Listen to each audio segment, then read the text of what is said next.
L'électrification des copropriétés, élément essentiel de la transition énergétique. Je pense que vous êtes familier avec tout ça. Alors, les chiffres clés. 13 des véhicules immatriculés en 2022 étaient 100 électriques. On a la moitié des Français, presque la moitié des Français qui vivent en habitat collectif et dans le domaine de la recharge, on sait que 85 des personnes se rechargent à domicile. Donc ça, c'est des statistiques qui sont assez récentes, qui datent de fin 2022. Ensuite, donc vous avez en copropriété, vous avez un peu deux options quand vous avez une demande qui vient d'un de vos, copropriétaires. Soit, vous utilisez le droit, vous faites valoir le droit, soit il fait valoir, pardon, le droit à la prise, soit, vous réfléchissez à une infrastructure un peu plus, long terme, c'est-à-dire une infrastructure collective qui peut desservir les besoins de tous les copropriétaires. Alors, les différences entre les 2. Pour le droit à la prise, les avantages, c'est que, le résident peut, peut faire valoir son droit à la prise en toute autonomie et la mise en place de la borne est généralement assez rapide. Pourquoi? Parce qu'on n'a pas besoin de le voter en assemblée générale. Il y a quelques documents à remettre, au gestionnaire et c'est tout. L'inconvénient, c'est que c'est limité dans le temps. Pourquoi? Parce que, la borne va être raccordée sur un compteur des services généraux, qui n'est pas dimensionné pour recevoir des bornes de recharge. Donc peut-être que vous allez pouvoir raccorder 1, 2, 3 bornes et après le compteur sera plein et il faudra penser à une infrastructure collective.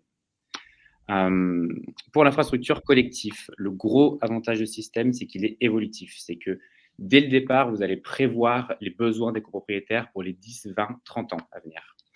L'inconvénient, c'est qu'il faut passer en AG. C'est un processus qui est plus long, ce qui fait qu'aujourd'hui, on est sur des délais de mise en place qui varient. Alors, ça dépend des opérateurs, ça dépend de la situation.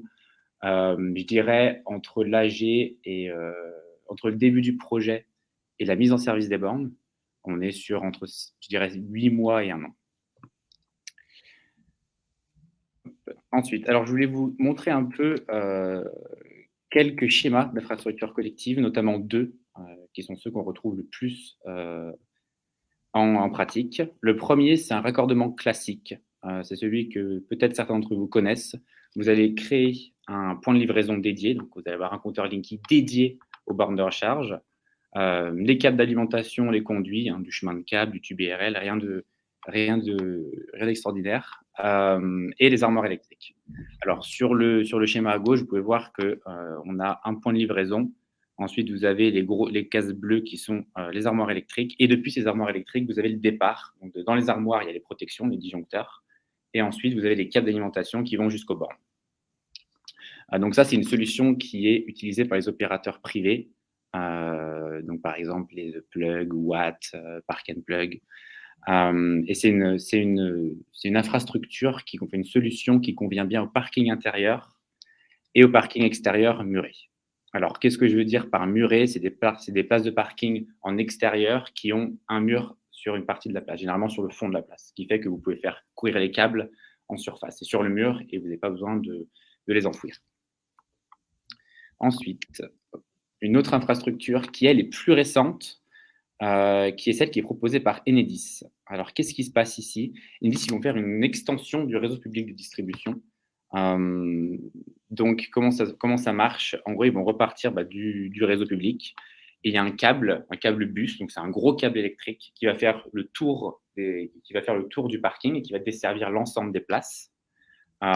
Et ensuite, depuis ce gros câble, vous allez avoir une dérivation individuelle sur laquelle vous allez pouvoir mettre votre propre compteur Linky. Donc, en gros, chaque utilisateur, chaque copropriétaire souscrit son propre contrat d'électricité. Et ensuite, sur sa place aussi, il va installer sa petite armoire électrique avec ses protections et sa borne. Donc, ce qui est bien avec cette solution, c'est que chaque utilisateur est vraiment indépendant et peut choisir son propre fournisseur d'énergie, son propre installateur, sa propre borne. C'est un coût qui est plus important à l'installation puisque vous devez payer une quote-part à Enedis, une participation à l'infrastructure. Par contre, ça vous revient moins cher à l'utilisation puisque le prix du kilowattheure va être moindre et le prix de l'abonnement aussi, versus si vous passez par un opérateur privé. Et c'est une solution qui convient, comme celle que je vous ai expliquée précédemment, c'est une solution qui convient bien au parking intérieur, parking souterrain, parking extérieur muré et les parkings en construction ou rénovation. Parce que du coup, vous pouvez prévoir déjà les passages de câbles avant que l'enrobé soit fait, ou avant que le parking soit installé. Alors, pour les parkings extérieurs, je vais faire un zoom sur les parkings extérieurs, parce que du coup, on a une catégorie qu'on n'a pas mentionnée, c'est les parkings extérieurs qui sont construits, qui sont en place, où il n'y a pas de plan de rénovation, pas de construction. Pour ces parkings extérieurs, le problème, c'est qu'on a un coût initial qui est plus important puisque vous devez enfouir les câbles. Ça s'appelle du génie civil. Vous devez faire des tranchées, passer les câbles et refermer. Donc, des tranchées, c'est des trous dans le sol, en gros, qui doivent être faits avec des engins assez importants. Donc, ça, forcément, le coût de l'investissement augmente. Et aujourd'hui, c'est trop cher pour qu'on puisse déployer massivement des infrastructures de recharge sur les parkings extérieurs. Et le problème, c'est que on a un retard qui s'accumule. Notamment, j'ai mis une citation d'un rapport de juin 2021 qui disait que les bornes de recharge sur parking extérieur, le déploiement des points de recharge sur parking extérieur était quasiment au point mort. Donc ça, c'est le premier constat. On est en retard sur le parking extérieur parce que ça coûte cher. Et ensuite, un des deuxièmes constats, c'est l'utilisation, le comportement des utilisateurs de véhicules électriques. Et quand on regarde de plus près, on se rend compte que les personnes ne se rechargent pas tous les jours. Généralement, la majorité des gens vont se recharger tous les 2-3 jours.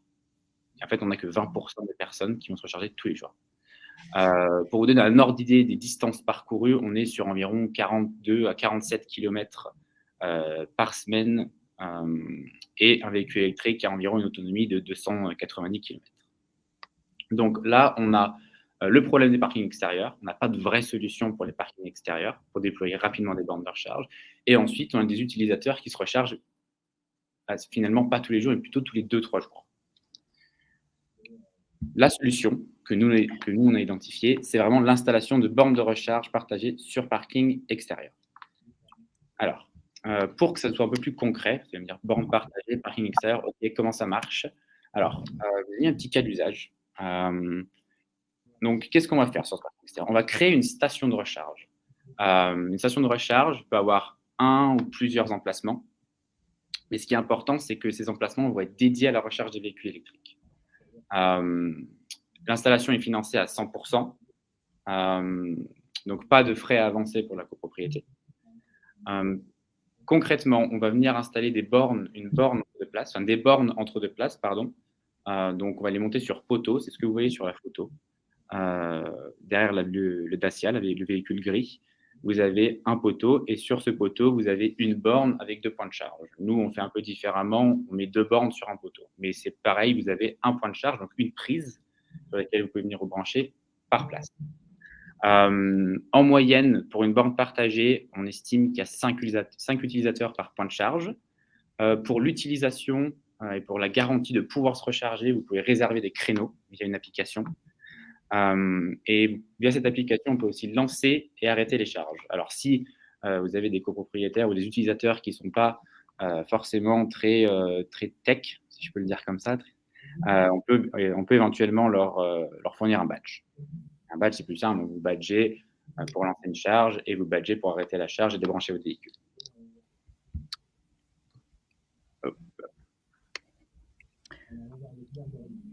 Ensuite, donc ça, c'est ce que je vous expliquais précédemment. C'est une solution qui fonctionne bien pour les parkings avec des places non attribuées. Donc, ça peut être tout un parking avec des places non attribuées. Nous, c'est ce qu'on a rencontré sur les copropriétés. Ou on peut aussi utiliser des places visiteurs. Mais qu'est-ce qui se passe quand on a des places privatives? Alors, il y a 3 options. La première, c'est de créer des places de stationnement dédiées aux véhicules électriques. Donc, on a un exemple sur la droite, sur la photo, où on va goudronner un espace vert et faire 1, 2 ou plusieurs places de stationnement. Ça dépend des besoins des copropriétaires. Ou, deuxième option, on peut racheter une place. Cette place, elle peut être rachetée par un opérateur. Nous, Elio, par exemple, c'est ce qu'on propose. Racheter une place, ou ça peut être aussi la copropriété qui décide de racheter la place. Ou on peut conclure un bail locatif avec un des copropriétaires. Donc, voilà pour les 3 options.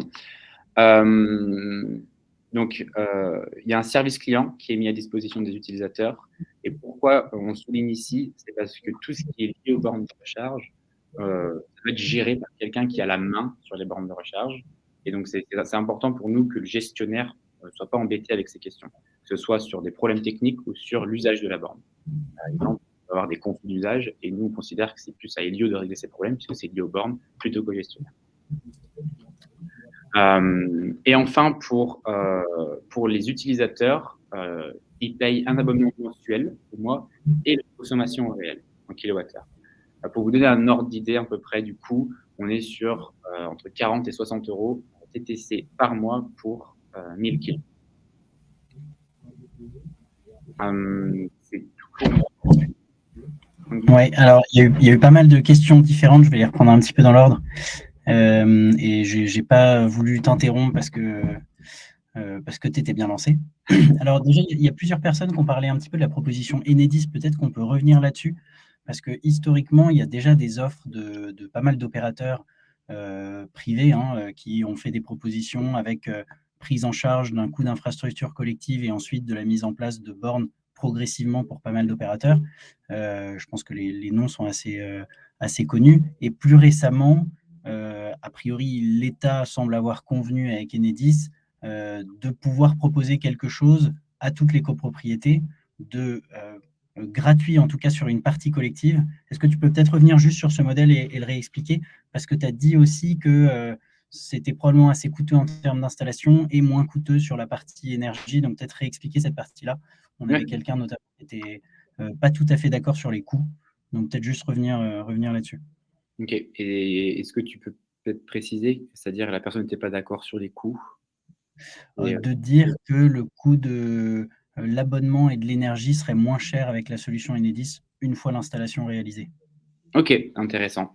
Alors, Enedis, donc ce qu'il faut bien savoir, c'est que jusqu'à aujourd'hui, et je pense jusqu'en mai, si vous voulez faire installer la solution Enedis, enfin tous les réseaux électriques auto, donc toutes les solutions Enedis qui ont été installées, ça a été aux frais de la copropriété. Ce qui vient changer en mai 2023, c'est que Enedis va proposer de préfinancer toute cette solution. Donc, ils sont en partenariat avec Logivolt, qui finance déjà des infrastructures collectives, pour aller déployer cette solution dans les copropriétés. Alors, pourquoi l'État a décidé d'aller sur les... pourquoi Enedis a décidé de rentrer sur le marché? C'est parce qu'ils ne sont pas satisfaits du taux d'équipement. Ils considèrent que ça va trop lentement et que les opérateurs privés vont se focaliser sur les zones les plus rentables, ce qui va être du urbain, périurbain, et que le rural est un peu laissé à l'abandon. Donc, c'est pour ça que Enedis rentre sur le marché.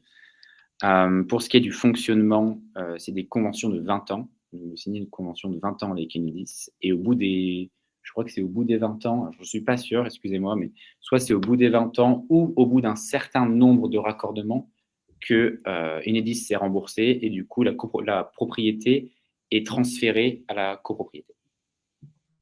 Donc voilà pour le fonctionnement.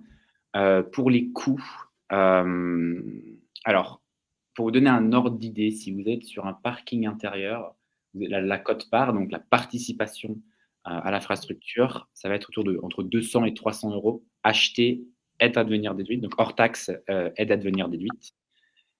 Pour du parking extérieur, si je me souviens bien, on est entre 1300, entre 800 et 1200 euros, il me semble. À préciser, on vous mettra dans la FAQ ou dans le compte-rendu du webinaire. Mais sur les parkings extérieurs, c'est très, très large. Et de ce que j'ai vu, pour avoir discuté un peu avec Enedis, enfin avec la personne qui était responsable des REA, les parkings extérieurs, tout ce qu'ils ont fait, c'était justement un peu les parkings extérieurs murés où le déploiement était assez facile. Donc, je ne sais pas en fait si cette solution va vraiment pouvoir être déployée de partout. C'est un des gros doutes. Mais dès mai, en tout cas, elle sera disponible en préfinancement. Est-ce que ça couvre un peu les questions que tu as pu voir? Ok, on a Monsieur Bat qui dit que la copropriété, selon lui, ne sera pas propriétaire de l'installation Enedis, c'est le réseau public de distribution d'énergie. Si, c'est prévu dans la convention. C'est prévu dans la que l'installation elle-même qui est faite dans la copropriété devienne propriété de la résidence, c'est ça? Exactement. Alors, il y a deux choses différentes. En fait, ce qu'il faut bien différencier, c'est la propriété et l'entretien. C'est-à-dire que la gestion et l'entretien de cette colonne, étant donné que c'est du réseau public de distribution, sera forcément fait par Enedis. Et ensuite, la propriété, elle est à la copropriété. C'est comme quand vous installez un compteur Linky, c'est-à-dire que vous ne pouvez pas le bidouiller, vous ne pouvez pas vraiment le modifier, ce compteur, vous ne pouvez pas aller, c'est un compteur qui est verrouillé, et seulement Enedis peut intervenir dessus. Bah, c'est pareil avec la colonne horizontale, mais au final, vous êtes quand même propriétaire de l'infrastructure. Physiquement, vous êtes propriétaire de l'infrastructure, et vous ne pouvez pas faire n'importe quoi dessus. Ok. Je reprends un peu le fil des questions. On avait une question sur, mais c'était au début, donc je pense qu'on a répondu justement quelle solution si on a 2-3 copropriétaires intéressés. Donc voilà, justement le côté borne de recharge partagée qui a ses avantages et ses inconvénients évidemment, qu'a expliqué Johan, peut répondre. En tout cas, ça peut être une des réponses à cette demande. Il y avait des questions sur les compteurs de copro pas suffisamment puissants. Alors c'était au début aussi, donc effectivement, c'est ce que Johan, tu disais au début. Il y a le droit à la prise, on peut se brancher au compteur, mais ça va marcher pour 2-3 bornes maximum. Et puis ensuite, il faut penser à une vraie solution collective qui fonctionne du coup pour tout le monde. Alors, je précise parce qu'il y a plusieurs personnes qui ont posé la question. Oui, la présentation est enregistrée et oui, vous recevez le replay, vous recevez aussi la présentation que vous avez sous les yeux. Comment est-ce qu'on gère? Il y avait une question, est-ce qu'il faut une place dédiée? Comment on fait si c'est pas possible? Je pense que c'était avant aussi que tu expliques. Donc voilà, les options possibles, ça peut être de créer un espace spécifique pour le véhicule électrique, donc qui n'était pas un espace de parking, ou sinon c'est de récupérer une place qui est actuellement privative, soit par un rachat, soit par une location longue durée. Et ce rachat ou cette location peut être fait soit par un opérateur tiers, ça existe, Elio en connaît, soit directement par la copropriété. Ce qui est évidemment, alors tous les modèles qui sont possibles aujourd'hui pour la borne de recharge doivent tenir compte en copropriété du fait qu'aujourd'hui, il y a encore relativement peu d'utilisateurs de bornes de recharge. Et donc, assez logiquement, en assemblée générale, il y a peu de gens qui seront enclins à payer des coûts importants, ou même s'ils sont peu importants d'ailleurs, si eux-mêmes ne vont pas en être bénéficiaires. C'est pour ça que la plupart des offres essaient de prendre ça en compte et d'offrir, entre guillemets, l'installation initiale et ensuite se rémunérer avec les utilisateurs eux-mêmes des bornes sur la vente d'énergie ou sur un abonnement. Il y a plusieurs questions sur les assurances. À mon avis, ça sort un petit peu du sujet borne. C'est un sujet voiture, peut-être fabricant, etc. Mais si tu as quelques notions, il y a des questions. Si une voiture branchée prend feu pendant le chargement, qui prend en charge parce que l'assurance ne prend pas en charge l'incendie auto sans flamme au départ qui se propage à la voiture. Alors, j'ai pas les. C'est une question qui est très, très précise. Ce que je peux vous dire sur l'assurance, c'est que, alors je prends l'exemple d'Elio, nous on passe par des installateurs. C'est des installateurs qui sont agréés, donc qui ont reçu une certification pour installer des bornes de recharge, et c'est leur assurance qui rentre en compte s'il y a un défaut sur l'installation. Alors après, quel défaut exactement, et à partir du moment où s'il y a un départ de feu ou s'il n'y a pas de départ de feu, ça je ne pourrais pas vous répondre. Mais c'est une bonne question et on posera le sujet, on essaiera de trouver des réponses.